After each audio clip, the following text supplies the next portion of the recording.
Good morning. It's race day. It's race day. It's 10:30 in the morning. I'm watching the Cardiff Half Marathon on TV, everyone's told to write your name on your vest. which is quite bizarre because I'll be coming past there in a bit, and I've got myself some rice and tuna. Brilliant. Lovely.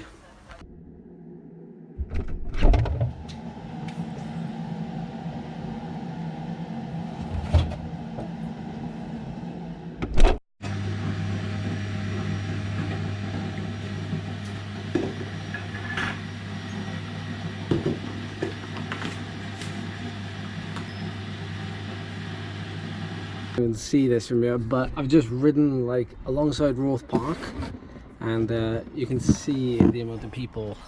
Look at the amount of people down there. It's so amazing. Apparently there's a whopping 25,000 people doing this,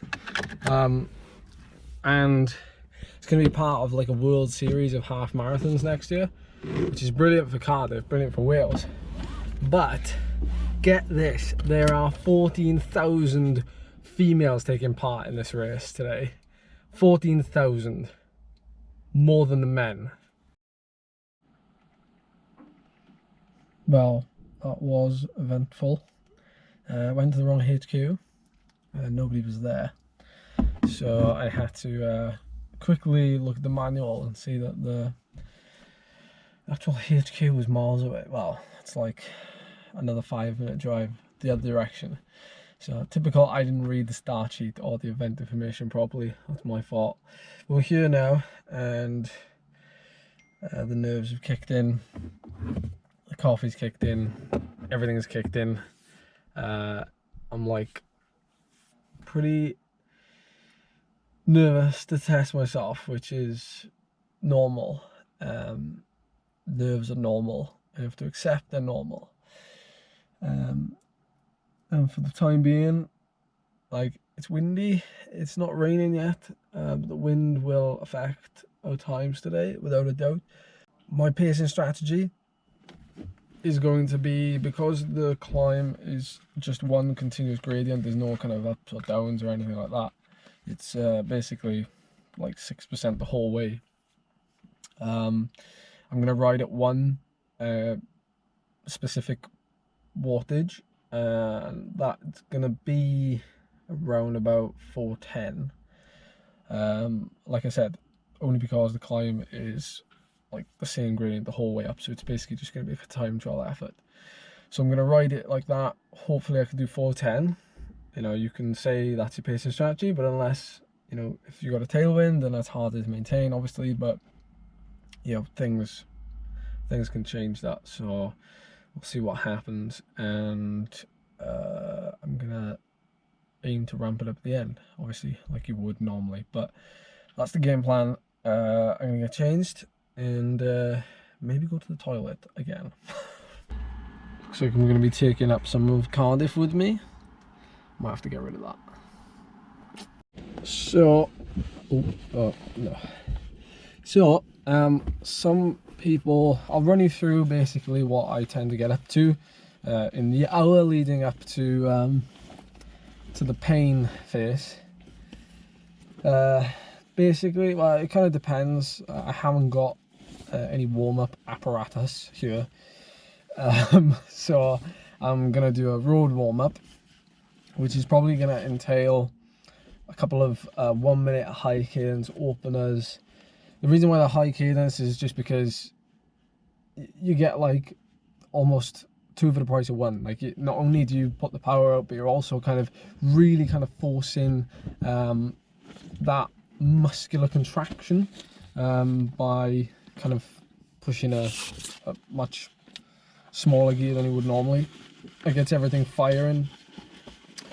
I tend to do like a bit of out of the saddle stuff, out of the saddle sprints, or just slightly overgeared out of the saddle riding on like a little rise or something. That gets the glutes firing. The glutes are quite important part of climbing, actually, and quite neglected most of the time by just the average Joe, not even professional athletes. I mean, everybody has some form of glute weakness probably. But yeah, I'm going to do a road warm-up. I'm wearing a skin suit today with my number 22 in the back pouch. The pouch made by No Pins, who are the sponsors of the SwiftCarbon team. So I'm going to ride in my skin suit, long sleeve, teaming it with some aero socks. I know it's a hill climb, I shouldn't really be wearing aero socks, but I might be going fast enough, or the wind might be strong enough to actually bring some kind of advantage to that. I wish. But other small things I'm going to keep warm, so I've got some long finger gloves. Like, it is important to keep warm, and a beanie, keep warm, keep my head warm. I'm going to swap to a cloth cap, which I've cut the top off, and it's got nice rainbow bands in it. It's an old Condo cloth cap which I've kind of blacked out a little bit, and a long sleeve jacket which I'll wear to the start line. My heart rate monitor, I always record my heart rate regardless, because it always gives me another reference point when I look back on things. And I'll show you the bike in a sec. Don't look. Oh, the glamour. Whew. Right, that's the hardest part of the day done.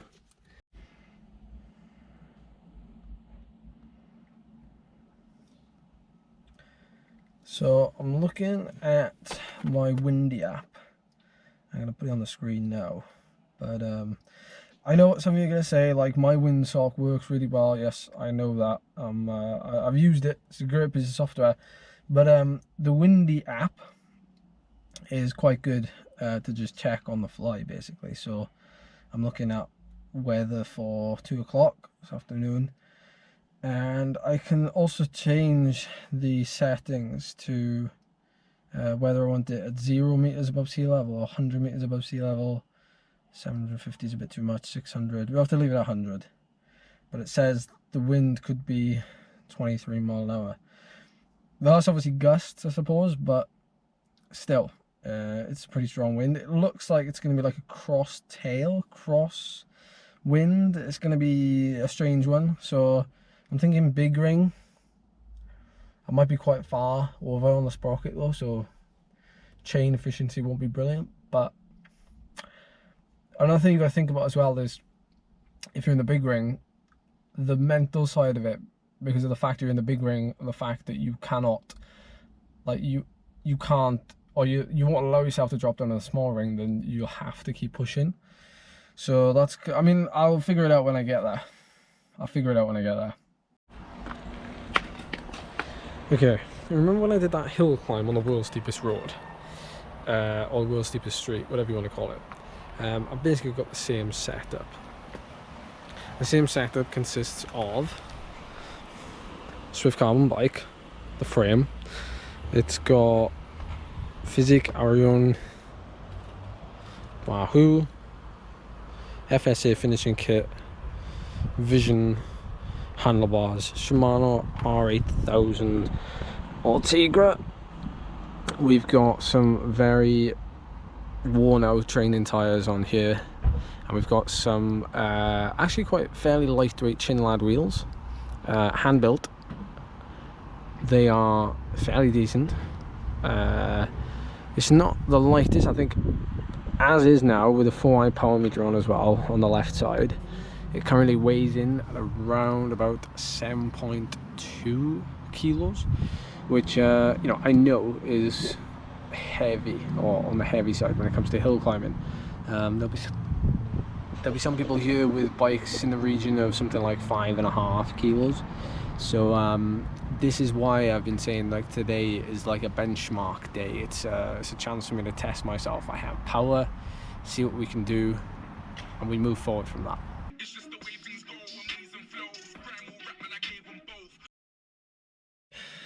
Alright, boys and girls, I'm nearly home.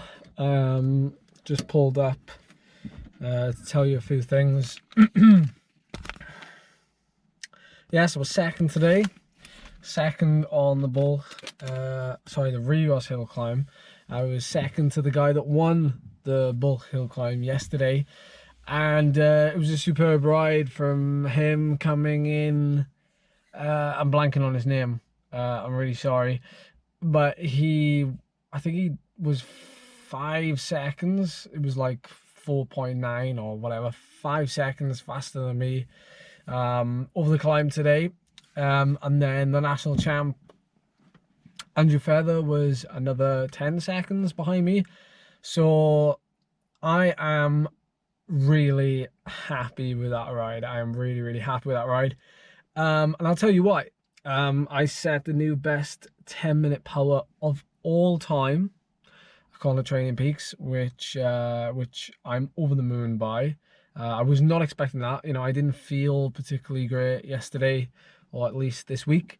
Felt a little bit sluggish, and being that this is my first kind of real hill climb. I know the one I did after the Tour of Britain you could call a hill climb, but this was the kind of first real test that I've had. It's gone really well. Maybe I'm a little bit rusty and I'm not fully, you know, prepped for them yet, but it still went very well. So I need to weigh the bike. I need to make sure I know what weight this bike is, so I can make a note of it. So I'm going to weigh that in a bit. Yeah, 414 watts I think I averaged for the climb. I paced it really well, perfect. I could have gone harder at the end, probably. Looking back at the power data, I probably could have spent more time at the saddle at the end and really given it some beans. But that's how it goes. But I'm super happy. It's another box ticked. We're well on our way to having some good form in 3 weeks' time. It's still a long time to go. But I'm really happy with where I'm at.